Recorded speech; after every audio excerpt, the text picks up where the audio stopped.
Hi, everyone. Welcome to the Woolly Wonka Fibers podcast. My name is Anne. Today is Sunday, April 22nd, 2018. I hope everybody is doing well. Happy spring. We're firmly in it, about a month in since the spring equinox, and it is definitely spring-like here. I know not so much in other parts of the country. Yeah, Midwest, Great Lakes, you guys have kind of gotten hammered. Sorry about that. I was just really glad that I wasn't trying to drive home from Denver in a snowstorm last weekend. So last weekend was Yarn Fest, which is technically in Loveland, which is north of Denver, sponsored by Interweave and F&W Media. If you came to the marketplace and said hi, thank you so much for doing that. It was so great to meet, many of you live and in living color, and it was really fun to see some projects that you all had finished up or were mostly finished up and brought to the booth to show off. It's kind of like sending your kids off to college and then you get to have them come home, and it's wonderful to visit with them. It's that sort of feeling. Um, but yeah, it was a good show. Did not have any bad weather on the way up or the way down. Wednesday when I drove up, it was unseasonably warm. I think it was 82 degrees while I was unpacking the truck. It was crazy warm. But then, as is the way here in the mountains, there was a cold front that came through, and they had kind of spitting rain and not so nice weather, I guess, on Thursday. But anyway, Yarn Fest was a good time. I think next year they are moving it back to the original late March date rather than like 2 weeks into April, which hopefully will help some schedules out. I know there were some folks who couldn't attend because of that, so we'll see what happens. I also should say, please put on your calendars, save the date. I will be attending both Stitches Midwest, which is in Schaumburg, Illinois, the first weekend in August, and I will be attending the Stitches Pasadena show, the new Stitches SoCal show, the first weekend in November. So as always, would love to see you guys there. I will give you more information when we get a little closer. Okay, so this is going to be kind of a rambly podcast because I don't have a ton of knitting that I can share with you guys. I'm busily working on the fall collection, so that will be out no later than November 1st, but probably a little bit sooner. And I should say, because I forget this every single time, if you are a new viewer, thank you for tuning in. I appreciate you spending some time with me. If you're a returning viewer, as always, thank you for choosing to come back and spend some time with me. I greatly appreciate that. And all of the likes and the subscribes and the thumbs up and the comments and all that good stuff. So if you would like to find me in other places out on the web, you can find me at www.woollyWonkaFiber.com. That's the main website. You can sign up for my newsletter there that goes out once a month.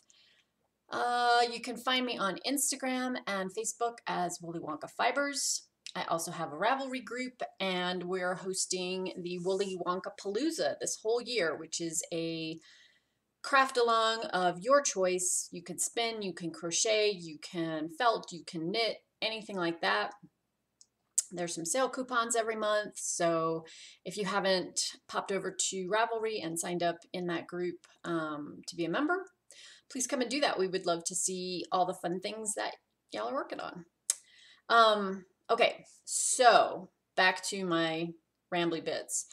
Working on the fall collection stuff. I have the first sweater done, feel really good about it. I think it looks great. I'm going to be wearing that sample a lot this fall. I can already tell you that, but I will share that with you guys as we get a little closer. I'm moving on to my next piece for that collection. Also should say that I think Kathleen is about done doing the layout for the Spring Knit Filament magazine, so that should be forthcoming next couple weeks, I would guess. So I'll have that to talk about probably next time I talk to you guys, which will be maybe the first week of May. I think that's right. Not next weekend, but the following weekend's already May. Crazy. Okay, so what have I been knitting on that I can share with you? I decided I wanted to knit with some hand spun. That just sounded good. So I just popped into my hand spun bin, grabbed a skein. This is a one that I spun up last year, I believe it was. It is a Shetland wool. The colorway is called Raking Leaves. It's from, I can't remember the dyer. She's no longer in business, but Shetland, 2-ply, DK weight. And the pattern that I picked, I had in my queue, and it is, oops, the Braddock Beanie by Appalachian Knits. It's just a nice basic, you can wear it as like a watch cap, or you can push it back and wear it as a slouch. And it's got this, I don't know if you guys can see that, it's got a really nice textured pattern on the body of the hat. And so I cast that on. I was watching Glee. I got a wild hair that I wanted to rewatch some episodes. So I started with episode 1 of Glee. We have been watching that as some relaxation time. And here's where I am on the hat. Ribbing is done, and here is that texture pattern. It's kind of just a simple chevron knit and purl pattern, but I love how it's knitting up in this hand spun. And I like that little band of kind of chestnut brown right there at the bottom, which just worked out. It wasn't something I planned, it's just how it came out. I like serendipitous things like that. Sometimes you just never know. Life is like a box of chocolates. You never know what you're going to get. So is knitting. Okay, so that's where I am on this hat. I think I have one more pattern repeat, and then I would be able to start the decreases, so I'll probably have this done next time. Likely we'll be sending this on to the mittens for Ackall Orphanage, because they always need warm hats. Sorry about that, you guys. I carefully set that project down on my mouse and it turned my video off. Okay, so let's talk about a few other random knitterly things. If you've watched my podcast for any length of time, you know I'm a big fan of Kate Davies, the Scottish designer. She has beautiful, kind of classically inspired knitwear, and she's put together a number of books. I actually have subscribed to her West Highland Way Club, which just finished up, and those books just shipped. But she was having a deal for Shetland Wool Week, I think in March, or maybe the first weekend in April. So I picked up several of her books that I did not have. So I got the Ravelry pattern collection, and then I got print copies of the books because she was offering free shipping, which meant that it was only mostly expensive to ship from the UK. So let me show you what I got. This first collection are patterns inspired by Islay. And as with all of Kate's books, she has a lot of historical or background type text in them. So for instance, she talks about the geology. Oops, I'm sorry. And it includes some gorgeous, gorgeous photographs. Her husband, Tom, is there he is on the back. He is a professional photographer, so, you know, you get gorgeous landscape photos like that. If you haven't found Kate's West Highland Way, I'm going to link to a video down below that they took as kind of a promo video that shows her and her black lab Bruce walking part of this 89 miles, I think it's 89 miles, that is the West Highland Way through Scotland, and has all these different sort of tourist stopping points that you can stop and see interesting things. So a lot of her books are inspired by the landscape that she lives in, and, you know, kind of hard to beat that. So the collection also has knitwear in it, which I guess I need to say, because that wasn't totally obvious from my ramblings today, but there are knitwear patterns in each of them. This one has sweaters, it's got socks, it's got a couple of hats, it's got this beautiful yoke pattern sweater. And then one of the other books that's kind of the companion piece to this, Tom wrote, and that is inspired by Islay, Tom's Tasting Notes, and it's a whole collection of information about the whiskeys of the region,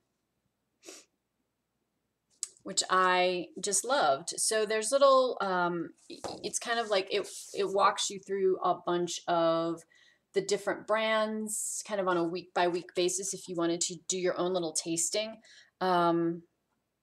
Suggested foods, you know, kind of like a wine connoisseur's guide, but in this case, it's whiskey, if you like that sort of thing. And then the other book I got is not actually all her designs. It's a collection of shawls called the Book of Haps, and she's got a bunch of different designers contributing to this. And again, if you purchase the collection, you also get the patterns delivered to your Ravelry library. So, like Vera Valimaki, Lucy Haig, Carol Feller, Romy Hill, Gudrun Johnson. Kate also has a pattern in here herself. And again, more amazing photographs of the region with her in them. So really excited that those came. They're just eye candy. I've been enjoying flipping through them.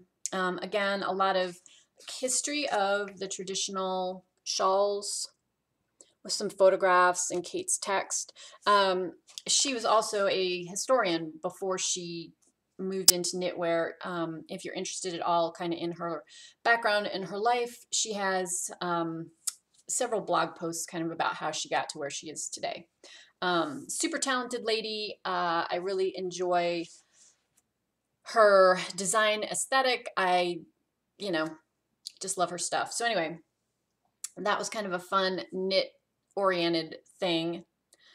Someday I will get things like that knit, just not today. Let's move on to spinning. I wanted to share a finished spin with you guys. This is the Falkland wool, the Funky Carolina Some Simple Song is the colorway. I spun this up into a 2-ply. It's a super squishy worsted weight. Love those super, super soft colors, all those kind of like faded herby greens and kind of a pinkish purple, gray, some browns. So pretty sure this is going for mittens, but stay tuned because I haven't quite gotten that far in the planning that I know for sure I'm going to do mittens, but likely mittens with that. And then what I'm spinning up is actually for the Woolly Wonka Palooza currently. So one of the prompts for April is sparkles. So I'm spinning up this sparkly bat. This is actually the second half. This isn't even half of the second half. It's just the part I pulled off to show you guys today, called Quiet River. The crafter is Butterfly Girl Designs on Etsy. Mary has beautiful things. Most of them have sparkle in them. This one has bamboo and merino. And it is spinning up like this. See all that sparkle in there? It's so gorgeous. So this is bobbin 1 finished. The first half is done with the singles, and then obviously I'm working on bobbin 2. So that is my current spinning project. I'll be working on that. I'm going to actually work on the singles this afternoon, see how far I get with those. I'd love to have it plied and off the wheel and be ready to start something fresh on May 1st. Stay tuned to see what that is. Haven't decided yet. I'm mostly just pulling stuff from Stash and digging through, and as I either see a prompt for something that I'm like, ooh, I want to spin something with sparkles or a certain type of wool or a certain type of color, I'm just pulling those out. I don't really have like a plan. I know this seems shocking with me, but I don't really have a plan for what I want to spin, you know, going forward. I just am doing what I enjoy. So that's always good. Oh, I did want to share one thing with you guys that's kind of knitting related. So my friend Patty, who has always been super supportive and comes to a lot of shows. Hi, Patty. She texted me or messaged me just before I was getting ready to head off to Denver, and she said, "Hey, do you need some minis? Are you, sock blanket? You still working on that?" Which I am, but I have a lot of minis that I have not knit up yet into said sock blankets. So I was like, "No, I'm good, thanks. Just seeing you will be good enough." So she brought me a present. She was like, "Well, since you didn't want minis, I had to make you a project bag," which she did. So this super cute project bag that she made me. I love the fabric. Isn't that cheerful? And then the bike with the yellow bike with the little basket of flowers. Here's the other side that has more bikes, red bike, black bike, and all those pretty houses. And then it's lined with this graphic yellow and white dotted print. Has a cute little drawstring. Perfect size for my hat, actually, or another single skein project. Thank you, Patty. It was always good to see you. So this was just a bonus. Thank you for thinking of me, though. It was very sweet, and I really love the fabric on that. I'm gonna use it a lot this spring. So I appreciate that you thought of me. Lastly, books. I have kind of a weird hobnob mix of things I've been reading, kind of all over the place. So I did finish Life in a Medieval City. I think I talked to you guys about that last time. The author is Joseph, I think his last name is pronounced Gies, but it's Gies. Very good book, filled with lots of good information. Not for the faint-hearted. It is long and sort of dry. I mean, it is nonfiction, but even so. I would say if you like medieval history, like you're really into that, or you're into one of the like the Society for Creative Anachronism, like learning about how life was in the 13th century, you would enjoy this book. I'm not sure that a lot of other folks would pick it up and read it cover to cover because it's not an easy, quick read. It's very detail heavy, and that doesn't make it a bad book. It just makes it not a I'm reading for fun book. It's more of a I'm reading for knowledge collection book. So wherever you are on that continuum, maybe you'll love it, maybe not. If that's your jam, I would recommend it. If it's something you're totally not interested in, not one that you're going to fall in love with because of the prose. So I then popped on to, I think it's week 30 in my challenge to read a short book. I picked this book, which I had not read. I have read quite a few Ray Bradbury books. So my parents were both English teachers when they met. They both taught like junior high, high school English.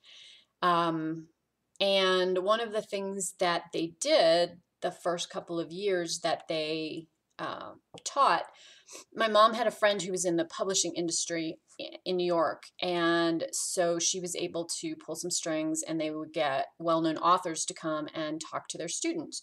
So they had Ray Bradbury come at one point. They had Madeline L'Engle come, and I actually have her Wrinkle in Time books, and my parents had them. I was maybe 1, 2, maybe. I don't remember meeting her or anything like that. But my parents had her endorse copies of the paperback books for me. So I have those in my collection with her signature in them, which is really awesome. Anyway, so I thought I might like to read this book because it has some themes in it I was interested in reading more about. And so I asked my dad if he had it on his bookshelf, which he did not. My dad owns like every book written, every book, or has read it. This was not on his radar, so that was a shocker. But at any rate, the story is about this group of grade school age boys who are going out trick-or-treating, and kind of their ringleader, Pip, is not, they can't find him. and he's been sort of whisked away by this magical wind that has some sort of sinister undertones, and the boys have to go on this adventure through time to save him and bring him back, and they have to agree to exchange 1 year of their life in order to bring him back from the dead. So it's a little creepy.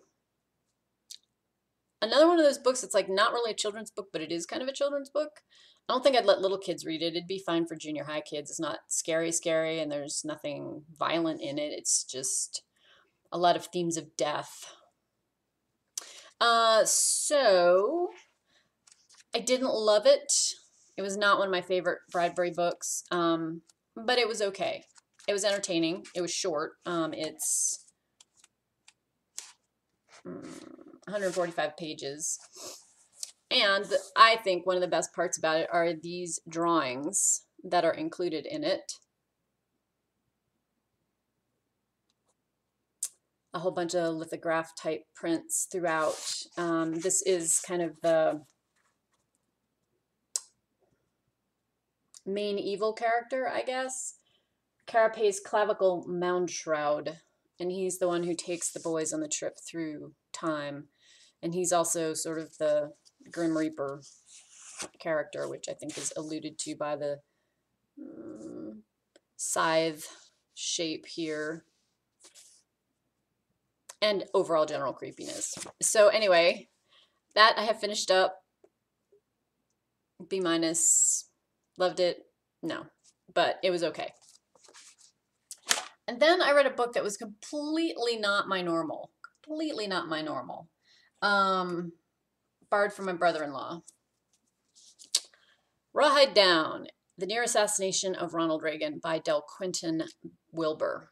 So also a nonfiction book, but this one, literally I read it in a day. It's not super long, but even so. I started it and then I couldn't not read it. I basically had to sit and read the whole thing.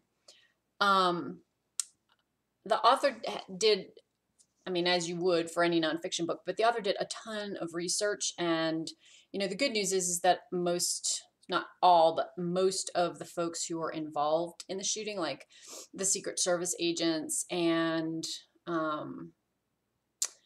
the doctors and nurses at the hospital, even to some extent some of the political figures like George Bush, who was vice president at the time, he was able to actually interview these people live about their memories of the day. Super interesting, just like how they had to follow certain protocols and why they did things the way they did, and just sort of some creepy coincidental things about like why Hinckley was even there, and what had led him to even go to DC, let alone show up at the cordon to watch the president leave the hotel and get in his limo. Interesting portrait of Reagan, told by the medical staff who worked on him. Yeah. Anyway, really good book. Regardless of what you think of or thought of his politics, tough guy. Tough guy. And somebody who was very, very aware of presenting the right image, no matter what. So for instance, and this is not like a secret, but once they got him in the limo and they took him directly to the trauma center, to the emergency department, he was having trouble breathing. He said to the Secret Service guy who tossed him in the car, "I think you broke my ribs when you threw me on the floor. I'm having trouble breathing and my chest hurts." Of course, we now know he was actually shot. But the interesting thing is, when they got to the hospital, you know, they called ahead and they said, "We're en route, and, you know, scramble your teams, get everybody ready, like clear a space, you know, this is what's happening." They got there and, you know, they had a wheelchair and they were ready to like basically put him in that and wheel it in. And he said, no, I'm going to walk into the hospital on my own, which he did, not well. And he basically collapsed once he got through the doors. But he understood that it would have been perceived as being like this catastrophic injury to the president if he had to be put on a stretcher or had to be put in a wheelchair. So if there was any possible way he was going to get on his own feet and walk into the hospital, then he was going to do it. And so there's a lot of those kind of instances in the book where he just obviously was thinking about kind of the greater picture of himself as president and not just as this person who had a gunshot wound. And so there's also a lot of information about stuff that was going on behind the scenes and trying to figure out, if they needed to transfer control to Vice President Bush, who was next in line of succession, if the president was unconscious, and just all of those details that, this was kind of groundbreaking because he was the first president who had gotten shot who actually lived and was able to interact for any length of time with people before his surgery, and then came out of surgery and was, on the mend. So very, very interesting book. I would highly recommend this. Like I said, it's just an interesting portrait of a few days. Yeah. And it does go in a little bit into, there's not a ton of information about John Hinckley, just like high level stuff about how they tracked him down and like what he had done just before the events leading up to the moment when he shot Reagan. It also talks a little bit about Brady, the press secretary, and the two other officers, one was a police officer, one was a Secret Service agent who were also shot, and they both lived. What happened to them, kind of just high level. Yeah, okay. If you have any interest at all in that, I would recommend the book. It's a good read. I obviously enjoyed it because I had to sit and read it nonstop. Trying to think if I've covered everything. I think I have.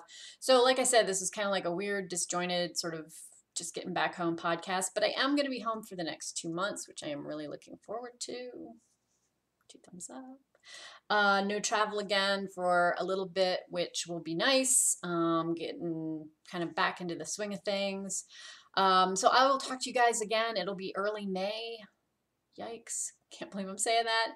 And until I talk to you again, enjoy your spring, and hope you have lots of time for fun things, crafting and reading and getting out and enjoying some beautiful weather, which hopefully is in your neck of the woods. So until I talk to you then, take care. Bye.